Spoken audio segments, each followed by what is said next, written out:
खेती में अगर मुनाफे की राह पकड़नी है तो उसके लिए सबसे कारगर है गौ आधारित खेती करना। इस खेती के कई लाभ हैं, जिसमें कम उपजाऊ मिट्टी, कम पानी और कम संसाधन में बढ़िया पैदावार ली जा सकती है।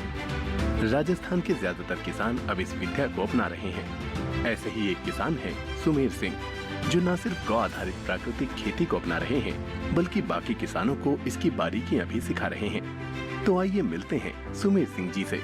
गोबर का घोल तैयार कर रहे ये हैं किसान सुमेर सिंह, जो गाय के गोबर से धरती को पोषित करते हैं। वैसे तो सुमेर सिंह जी एक सिविल इंजीनियर के तौर पर काम किया करते थे, लेकिन नौकरी के दौरान एक विचार उन्हें रह रह के सताता था, और वो था देश सेवा का। इसके लिए उन्होंने खेती की राह चुनी, लेकिन गौ आधारित ही क्यों? आइए जानते हैं उन्हीं से। मैं civil engineer as a JEN के रूप में कार्यरत था। वहाँ बार बार एक चीज़ कुंदन करती थी दिमाग को कि इस अपन ने अपने परिवार के लिए सारा कुछ किया, सारे अपने योग्य बन गए, शेष जीवन राष्ट्र के लिए भी कुछ करना चाहिए। उसी दौरान मेरे एक साथी शिवचरण जी सैकड़ा गीजगढ़ के रहने वाले थे। वो केमिकल पर कृषि में काफ़ी अच्छा उनका योगदान था। मैं उनके यहाँ आता जाता रहता था। मेरा पोस्टिंग भी सिकराय तहसील में ज़्यादातर रहा। वहाँ ज़्यादा आने जाने से मैं उनके जब संपर्क में आया तो मुझे सबसे ज़्यादा ये महसूस हुआ कि कृषि में अपना योगदान अगर हम करेंगे तो बहुत बड़ा कीर्तिमान स्थापित कर सकेंगे। उसी दौरान गायों की स्थितियां खराब देखते हुए मैं मथुरा चला गया।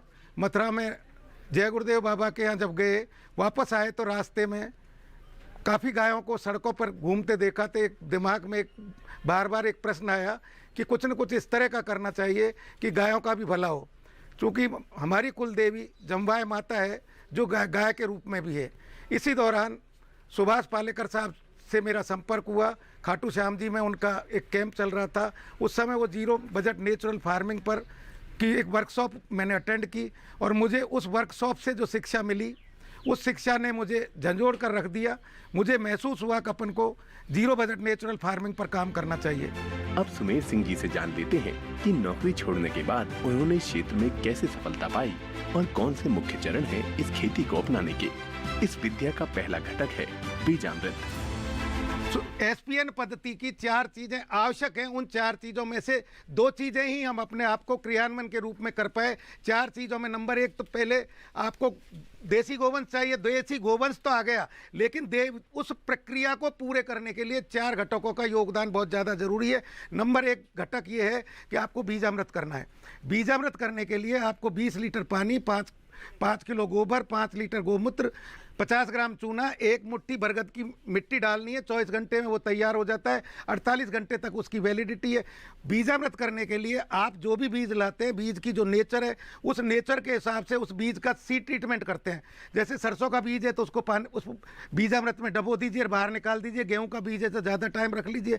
अगर वेजिटेबल का बीज है तो वेजिटेबल के बीज, चूँकि हमारे पास देसी बीजों का अभाव है तो देसी बीज हम नहीं हमारे पास होने के नाते हमें मार्केट से खरीदने हैं, और मार्केट से खरीदते हैं तो पहले उनको धोते हैं। धोने के बाद उनको उस बीजामृत में डाल देते हैं, और बीजामृत में डालने के बाद उससे बुआई कर देते हैं। फिर दूसरा घटक, बीजामृत के बाद दूसरा घटक हमारा होता है जीवामृत और घन जीवामृत का। चूँकि पहले हम ड्रमों में जीवामृत को घोड़ा करते थे और 24 घंटे में सुबह शाम 48 घंटे तक घोड़ना था, सुबह और शाम दोनों टाइम पर। जीवामृत बनाने के लिए आपको 200 लीटर पानी, 10 किलो गोबर, 6 से 7-8 लीटर तक गोमूत्र, 1 से 2 किलो गुड़, 1 से 2 किलो बेसन और बरगद की मिट्टी आपको काम में लेनी थी। पहले हम ड्रमों में घोड़ा करते थे। ड्रमों में घोड़ते घोड़ते उनको खेतों में सीधे ले जाते थे। काफ़ी मेहनत वाला कार्य होता था। धीरे धीरे करके हमने उन चीज़ों को ऑटो करना चालू किया। अब हम है ना सुबह सुबह इसमें सारी चीज़ें जीवामृत वाली डाल देते हैं। 24 घंटे इस टैंक में रखते हैं, इसको घुमाते हैं, और घुमाने के बाद जीवामृत तैयार हो जाता है। 24 घंटे बाद दूसरे टैंक में शिफ्ट कर देते हैं, तो 24 घंटे के 48 घंटे बाद अगले तीसरे टैंक में शिफ्ट कर देते हैं। फिर अगले चौथे टैंक में शिफ्ट कर देते हैं और उसको फिल्टर करते रहते हैं। इस तरह से हमने जीवामृत इकाई को अपने आप में ऑटो किया हुआ। ऑटो करने के बाद जीवामृत इकाई हमारी आज भी आप मौके पर देख सकते हो ऑटो सिस्टम पर है। चूँकि क्वालिटी वाइज ये चीज़ें, हेल्थ वाइज ये चीज़ें बहुत अच्छी है। इसके अलावा सुमेर सिंह जी मल्चिंग को भी जरूरी हिस्सा मानते हैं। इस पर क्या है उनकी राय, आइए जानते हैं।